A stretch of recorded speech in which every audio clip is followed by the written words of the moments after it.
दोस्तों, मैं आज बात करूंगा रमजान के बारे में। मेरे दोस्तों, रमजान एक ऐसा पाक और बरकतों भरा महीना है जिसमें कुरान नाजिल हुआ। वही कुरान जो इंसानियत को सीधा और सही रास्ता दिखाता है। यह वही महीना है जिसमें हर मोमिन की दुआ कबूल होती है और अल्लाह पाक ने हर मुसलमान पर रमजान के 30 रोजे फर्ज किए हैं। मेरे दोस्तों, जैसा कि आप सब जानते हैं, रमजान का महीना शुरू होने वाला है और पूरी दुनिया में मुसलमान इस महीने की बरकत से रोजे रख रहे हैं। लेकिन क्या आप जानते हैं रमजान के रोजे मुसलमानों पर कब फर्ज किए गए? क्या रोजे सिर्फ इसी उम्मत के लिए है या पहले की उम्मतों पर भी फर्ज थे? हजरत आदम अलैहिस्सलाम, हजरत नूह अलैहिस्सलाम और हजरत मूसा अलैहिस्सलाम किस तरह रोजे रखते थे? और क्या आप जानते हैं हजरत दाऊद अलैहिस्सलाम का रोजा सबसे अलग क्यों था? वो कैसे रोजा रखते थे? हजरत मरियम का खास रोजा क्या था और वे हम रोजों से कैसे अलग था?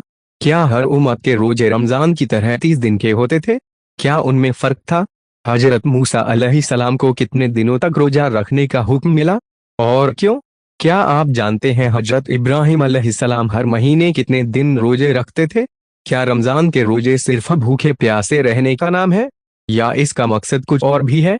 क्या आप जानते हैं रमजान के महीने में पहली बार कुरान कब और कहाँ नाजिल हुआ? रमजान में आसमान के दरवाजे खोल दिए जाते हैं। इसका मतलब क्या है? और क्या आप जानते हैं यहूदी और ईसाई कौम भी रोजा रखती थी, लेकिन उनका तरीका क्या था? मेरे दोस्तों, इन सारे सवालों के जवाब हम आपको आज की इस वीडियो में बताने वाले हैं।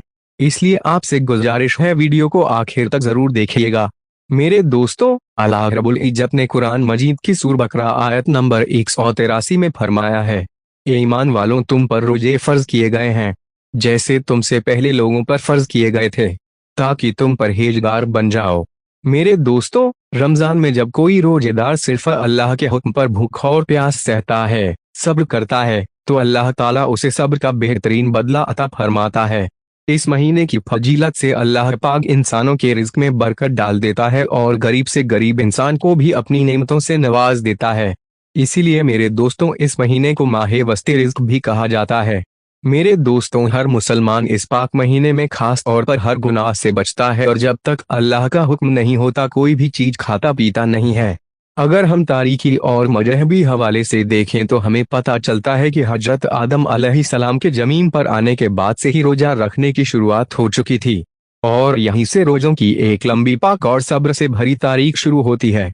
बताया जाता है मेरे दोस्तों की हजरत आदम अलैहिस्सलाम हर महीने 3 दिन रोजा रखा करते थे और यह भी कहा जाता है कि जब जन्नत से जमीन पर आने के बाद हजरत आदम अलैहिस्सलाम ने अल्लाह के सामने तौबा की तो उन्हीं तौबाओं के लिए वे यह रोजे रखा करते थे।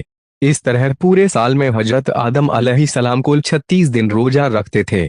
मेरे दोस्तों, हजरत आदम अलैहिस्सलाम के जमाने में हर महीने की चांद की 13वीं, 14वीं और 15वीं तारीख को रोजे रखे जाते थे। यह वही तारीखें हैं जब चांद पूरा मुकम्मल और बेहद रोशन होता है, जिसे आप और हम 14वीं का चांद भी कहते हैं। इसके बाद जब हजरत नूह अलैहिस्सलाम का जमाना आया तो उन्होंने भी हजरत आदम अलैहिस्सलाम के तरीके पर ही हर महीने 3 रोजे रखे और वे भी इन्हीं तारीखों में। लेकिन मेरे दोस्तों, इन रोजों को हजरत नूह अलैहिस्सलाम ने तूफान नूह से निजात मिलने पर शुक्रवार के रोजे कहा। अब आइए हजरत दाऊद अलैहिस्सलाम की तरफ। मेरे दोस्तों, हजरत दाऊद के रोजों का तरीका सबसे अलग था, सबसे खास था। वह एक दिन रोजा रखते और एक दिन इफ्तार करते, यानी पूरे साल में आधा साल रोजा, और यही रोजा अल्लाह के नजदीक सबसे ज्यादा पसंदीदा रोजा बताया गया है। इसके अलावा हजरत सुलेमान अलैहिस्सलाम हर महीने 9 दिन रोजे रखते थे। महीने की शुरुआत में 3 दिन, महीने के बीच में 3 दिन और महीने के आखिर में 3 दिन। मेरे दोस्तों, हजरत इब्राहिम अलैहिस्सलाम भी हजरत आदम अलैहिस्सलाम के तरीके पर हर महीने 3 दिन रोजा रखते थे। लेकिन कुछ रिवायतें यह भी बताती हैं कि हजरत इब्राहिम अलैहिस्सलाम पूरा महीना भी रोजा रखते थे। अब बात करते हैं हजरत मूसा अलैहिस्सलाम की। मेरे दोस्तों, हजरत मूसा अलैहिस्सलाम के रोजों का तरीका वाकई सबसे अलग था। अल्लाह रब्बुल इज्जत ने हजरत मूसा अलैहिस्सलाम को लगातार 3 महीने रोजा रखने का हुक्म दिया और फरमाया कि इन रोजों की बरकत से तुम अल्लाह से मुलाकात करोगे और हम कलामी का शरफ हासिल करोगे। जब 3 महीने पूरे हो गए और अल्लाह से बात करने का दिन आया तो हजरत मूसा अलैहिस्सलाम ने सोचा, इतने दिनों के रोजे के बाद क्या मैं अपने मुंह की बक के साथ अल्लाह से मुलाकात करूं, और इसी ख्याल से उन्होंने एक पेड़ की शाख तोड़ी और उससे मिसवाक कर ली। लेकिन मेरे दोस्तों यह अल्लाह के हुक्म में बिना इजाजत दखल था। इसीलिए अल्लाह ताला ने उन्हें और 10 दिन रोजा रखने का हुक्म दिया। और इस तरह हजरत मूसा अलैहिस्सलाम के रोजे 40 दिन पूरे हुए। मेरे दोस्तों, कुरान मजीद में हजरत मरियम रज़ियल्लाहु ताला अन्हा के रोजों का भी जिक्र मिलता है। हजरत मरियम रज़ियल्लाहु ताला अन्हा का रोजा भूख और प्यास का नहीं था, बल्कि किसी से बातचीत न करने का था, यानी खामोशी का रोजा। मेरे दोस्तों, कुरान मजीद की सूरह बकरा आयत नंबर 183 हजरत आदम अलैहिस्सलाम से लेकर तमाम अंबिया और फिर इमामुल अंबिया हुजूर पाक सल्लल्लाहु अलैहि वसल्लम तक सारी उम्मतों को जोड़ती है। जिस तरह हर उम्मत पर नमाज फर्ज की गई, उसी तरह हर उम्मत पर रोजे भी फर्ज किए गए। हाँ मेरे दोस्तों, पिछली उम्मतों के रोजे उनके हालात के मुताबिक थे। रोजों की तादाद, वक्त और तरीका आज की उम्मत से अलग था। रमजान उल मुबारक के रोजा दूसरी उम्मतों पर फर्ज नहीं थे, बल्कि हजरत मोहम्मद मुस्तफ़ा सल्लल्लाहु अलैहि वसल्लम की उम्मत पर रमजान के रोजा हिजरत के 1.5 साल बाद 10 शाबान उल मुकर्रम सन 2 हिजरी मदीना मुनव्वरा में फर्ज किए गए। और यही है मेरे दोस्तों, रमजान के रोजों की पाक सब्र भरी और रूह को रोशन करने वाली तारीख।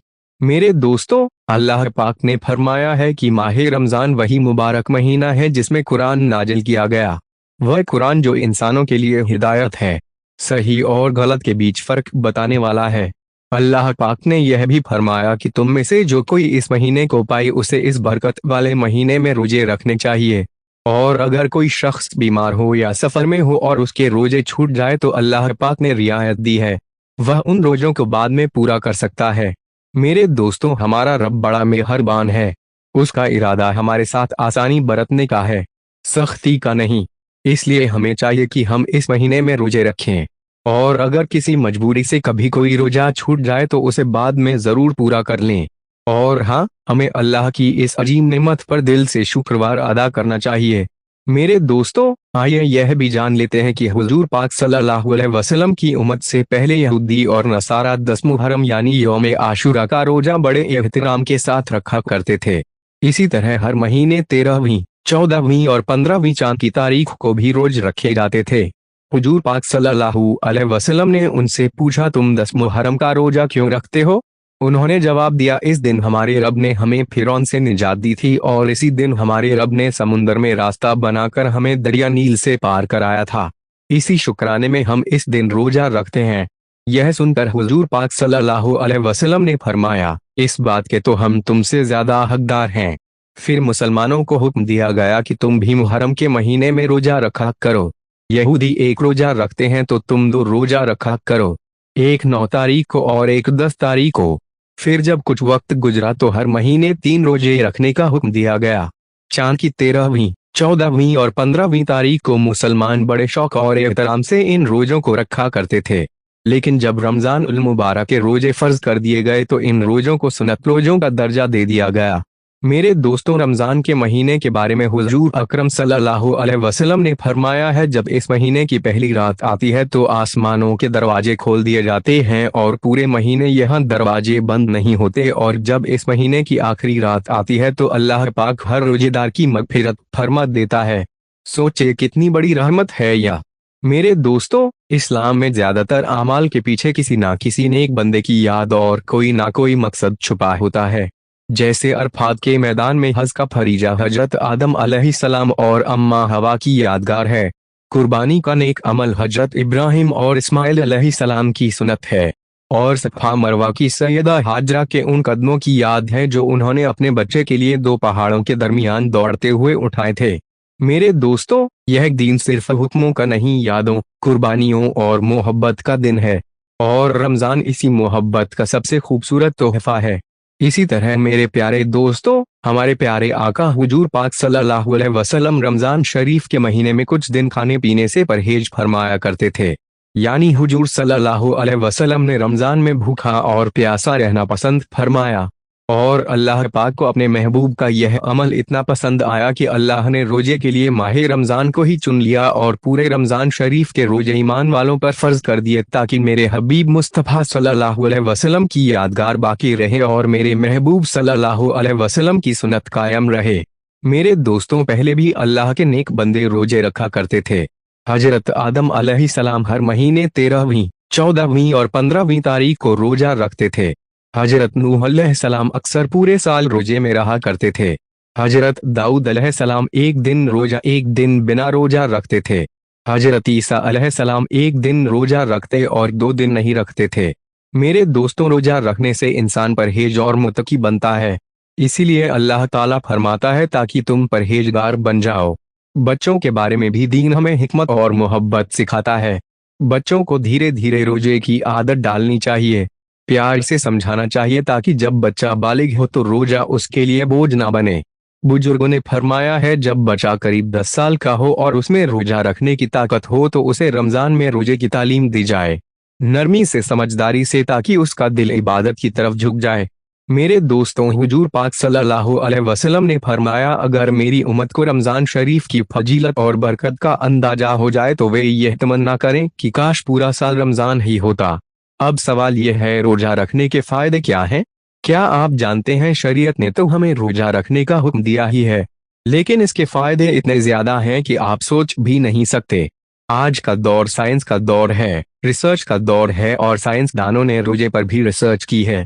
उन्होंने बताया कि रोजा सिर्फ इबादत ही नहीं, सेहत का खजाना भी है। आइए साइंस की रोशनी में रोजे के कुछ फायदे समझते हैं। नंबर 1, साइंसदान कहते हैं कि रोजा दिल और दिमाग दोनों के लिए बहुत फायदेमंद है। रोजा दिल को मजबूत और दिमाग को ताज़ा बना देता है। नंबर 2, जो शख्स रोजा रखता है उसका ब्लड प्रेशर ना ज्यादा बढ़ता है ना ज्यादा घटता है, बल्कि जरूरत के मुताबिक नॉर्मल रहता है। इसीलिए आप देखते हैं जो लोग 11 महीने बीपी से परेशान रहते हैं, रमजान में रोजा रखने पर अल्लाह के फजल से उन्हें राहत मिल जाती है। नंबर 3, रोजेदार कम गजा इस्तेमाल करता है, जिससे बदन की फालतू चर्बी खुद ब खुद पिघलने लगती है। हम साल भर एक्सरसाइज करते हैं, वॉकिंग करते हैं, दौड़ते हैं, लेकिन रमजान में सिर्फ रोजा ही यह काम कर देता है।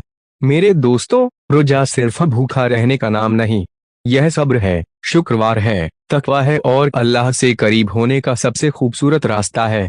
और मेरे दोस्तों, इंसान के जिस्म में जो बिला वजह मोटापा आ जाता है वह रोजा रखने से धीरे धीरे खत्म होने लगता है। नंबर 4, लोग अक्सर कहते हैं भूखे प्यासे रहोगे तो सेहतमंद कैसे रहोगे, लेकिन हकीकत यह है कि रोजा रखो, सेहतमंद हो जाओगे। जिस्म रोजा रखकर देखिए जिस्म के अंदर कितने बड़े बड़े बदलाव आ जाते हैं। ऐसे बदलाव जिनके लिए हम साल भर पैसे खर्च करते रहते हैं, फिर भी वैसा असर जिस्म में पैदा नहीं हो पाता। नंबर 5, रोजा रखने से निजाम हाजिमा यानी डाइजेस्टिव सिस्टम को पूरा आराम मिलता है और इसका सीधा असर जिगर पर दिखाई देता है। जब जिगर ठीक होता है तो जिस्म के बहुत से हिस्से अपने आप ठीक होने लगते हैं। नंबर 6, रोजेदार के लिए उसका फेफड़ा खून को साफ करने का काम और बेहतर तरीके से करता है। रोजे की हालत में खून की सप्लाई कुछ कम हो जाती है और जब ऐसा होता है तो फेफड़ों में जमा हुआ गंदा खून धीरे धीरे पिघलने लगता है। इस तरह फेफड़े बिल्कुल साफ हो जाते हैं। नंबर 7, रोजा रखने से खून में गिरजाई मादे कम हो जाते हैं। जब ऐसा होता है तो हड्डियों के अंदर जो गुद्दा होता है वह खुद ब खुद हरकत में आ जाता है, जिससे इंसान के जिस्म को ताकत मिलती है, कुव्वत मिलती है और हड्डियां मजबूत हो जाती हैं। और जब हड्डियां मजबूत होती हैं तो पूरा जिस्म मजबूत हो जाया करता है। मेरे दोस्तों, इसके अलावा भी साइंसदानों ने रोजे के बहुत से फायदे बताए हैं। हमने आपके सामने तकरीबन 7 फायदे रखे ताकि आप समझ सकें कि रोजा रखने से जिस्म और रूह दोनों को कितना फायदा होता है। अपने दोस्तों के साथ जरूर शेयर कीजिए और रमजान में रोजा रखने की पाबंदी जरूर कीजिए। अल्लाह ताला से दुआ है वे हमें रमजान के महीने में ज्यादा से ज्यादा इबादत करने, रोजे रखने की तौफीक अता फरमाए, हमें बुरे कामों से बचाए रखे। आमीन या रब्बुल आलमीन। तो मेरे दोस्तों, यह थी हमारी आज की वीडियो। आप सबको कैसी लगी कमेंट बॉक्स में जरूर बताएं।